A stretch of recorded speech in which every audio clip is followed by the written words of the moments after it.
យអំពូលសូឡាបំភ្លឺផ្លូវនិងបង្គោលទីបដៃភ្ជាប់ជាមួយទង់ជាតិជាអំណោយដ៏ថ្លៃថ្លារបស់សម្ដេចតេជោត្រូវបានប្រគល់ជូនសហគមន៍ដើម្បីបំភ្លឺតាមបណ្ដោយផ្លូវសាលារៀនវត្តនិងវិហារអ៊ីស្លាមនៅខេត្តតាកែវ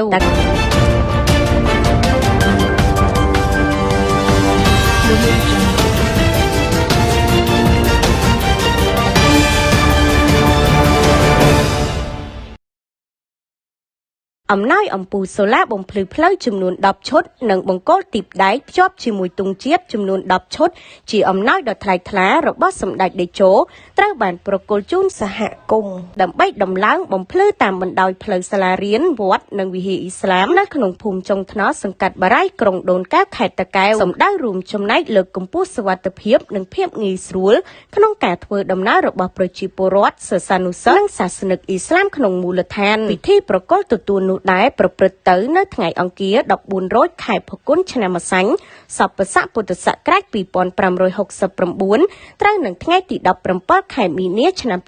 2026ដោយមានការចូលរួមពីសំណាក់លោករស់ចំណានទីប្រឹក្សាសម្ដេចអគ្គមហាសេនាបតីតេជោហ៊ុនសែនប្រធានគណៈបកប្រជាជនកម្ពុជាឯកឧត្តមបណ្ឌិតហៀងគឹមស្រឿនទីប្រឹក្សារាជរដ្ឋាភិបាលលោកហែមប្រសិទ្ធទីប្រឹក្សាសម្ដេចអគ្គមហាសេនាបតីតេជោហ៊ុនសែនបណ្ឌិតហ៊ុនមករាទីប្រឹក្សាសម្ដេចអគ្គមហាសេនាបតីតេជោហ៊ុនសែននិងក្រុមការងារ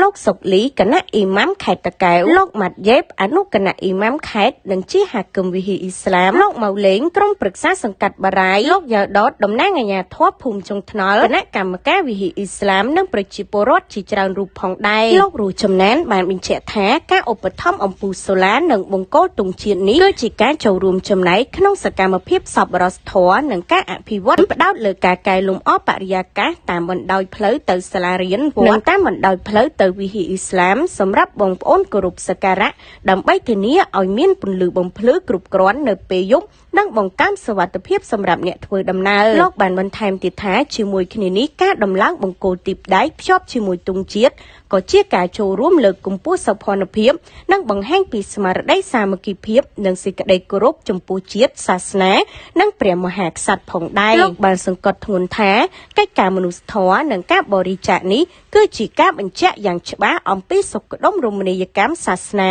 នៅក្នុងព្រះរាជាណាចក្រកម្ពុជាក្រោមការដឹកនាំដ៏ឈ្លាសវៃរបស់សម្ដេចអគ្គមហាសេនាបតីតេជោហ៊ុនសែនប្រធានគណៈបកប្រជាជនកម្ពុជា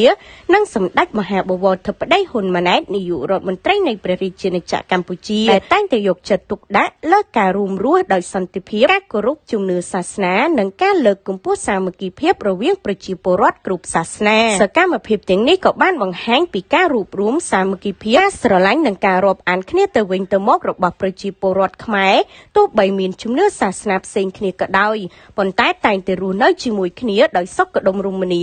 ក្នុងនាមជាជនរួមជាតិតែមួយក្រោមដំបូលសន្តិភាពនៃព្រះរាជាណាចក្រកម្ពុជាប្រជាពលរដ្ឋក្នុងមូលដ្ឋានសិស្សានុសិស្សនិងសាសនិកអ៊ីស្លាមនិងថ្នាក់ដឹកនាំអ៊ីស្លាមខេត្តបានសម្ដែងការសាទរនិងថ្លែងអំណរគុណចំពោះលោករស់ចំណានដែលតែងតែយកចិត្តទុកដាក់និងចូលរួមគាំទ្រការអភិវឌ្ឍសង្គមនិងការរស់នៅរបស់ប្រជាពលរដ្ឋនៅតាមមូលដ្ឋាន